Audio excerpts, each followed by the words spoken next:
le choix porté sur cet illustre officier n'est guère fortuit.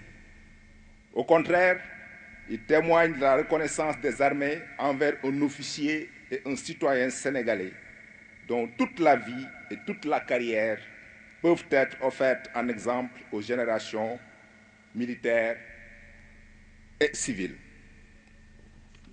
Né en 1931 à Linguère et issu de l'école militaire préparatoire, l'enfant de troupe Thierno Ndiaye est incorporé dans l'armée française le 15 juillet 1948 comme engagé volontaire au titre du 1er régiment de tirailleurs sénégalais.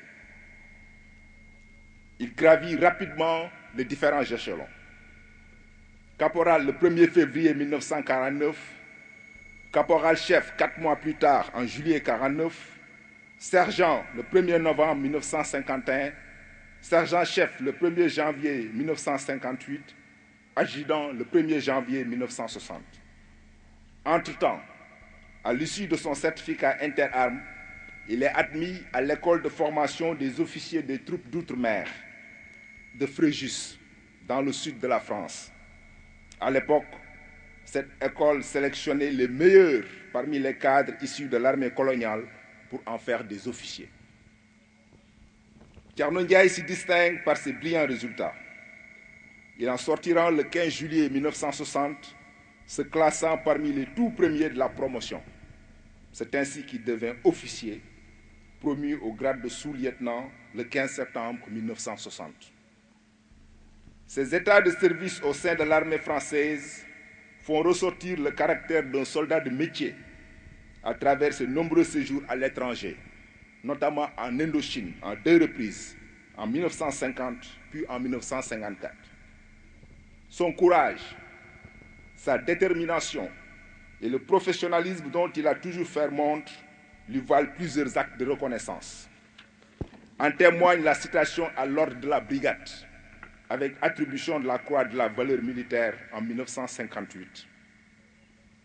Transféré de l'armée française à l'armée nationale du Sénégal le 1er mai 1961, le sous-lieutenant Thierno Ndiaye est successivement nommé lieutenant en septembre 1962, capitaine le 1er avril 1966, commandant le 1er avril 1972, lieutenant-colonel le 1er octobre 1977 et enfin colonel le 1er juillet 1982. Il commence donc sa carrière dans l'armée sénégalaise au moment où celle-ci avait besoin de piliers pour grandir et se développer. Le colonel Thierno Ndiaye sera un de ses pionniers. Il sera de ceux qui porteront à bout de bras cette institution jusqu'à sa maturité, en forgeant son identité et en lui insufflant son âme et son caractère. Il jouera ainsi un rôle déterminant dans l'édification de cette armée professionnelle et républicaine qui fait la fierté de la nation tout entière. De 1961 à son départ à la retraite, il mène une brillante carrière au service de son pays, à travers plusieurs fonctions exercées dans presque toutes les régions du pays.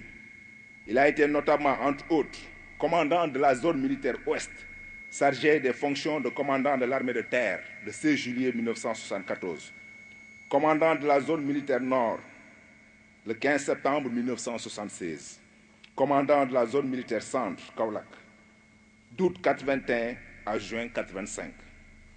Signalons que du 1er octobre 1977 au 1er octobre 1978, il est placé en position hors cadre à la police nationale en qualité de commandant du groupement mobile d'intervention. Il a également participé à des opérations au sein du bataillon sénégalais au Tchad, dont il a assuré le commandement de 1981 à 1982. Président du conseil d'administration de la Mutuelle des armées pour contrat du 1er juillet 1985, le colonel Thierno Ndiaye quitte le service actif après 39 ans, 6 mois et 16 jours de service effectif. Il est rappelé à Dieu le 10 février 2013. Au cours de sa carrière, le colonel Thierno Ndiaye a obtenu plusieurs distinctions. Je citerai quelques-unes. Au titre des distinctions étrangères, la médaille coloniale le 15 novembre 1950, la médaille commémorative d'Extrême-Orient, le 1er août 1953, la médaille commémorative d'Afrique du Nord, le 12 octobre 1956, la croix de la valeur militaire avec étoile de bronze en juin 1958, et enfin la Légion d'honneur française. Au titre des décorations nationales, le colonel Thierno Ndiaye a été élevé au grade de chevalier de l'ordre national, chevalier de l'ordre du mérite, commandeur de l'ordre du mérite et grand officier de l'ordre du mérite. Mesdames et messieurs, c'est donc un grand honneur qui m'échoit aujourd'hui, au nom du général, chef d'état-major général des armées, de rendre un vibrant hommage au colonel Thierno Ndiaye, soldat dans l'âme, dans la pure tradition du Jolof, pétri de valeurs cardinales dont nous ne cesserons jamais de nous inspirer.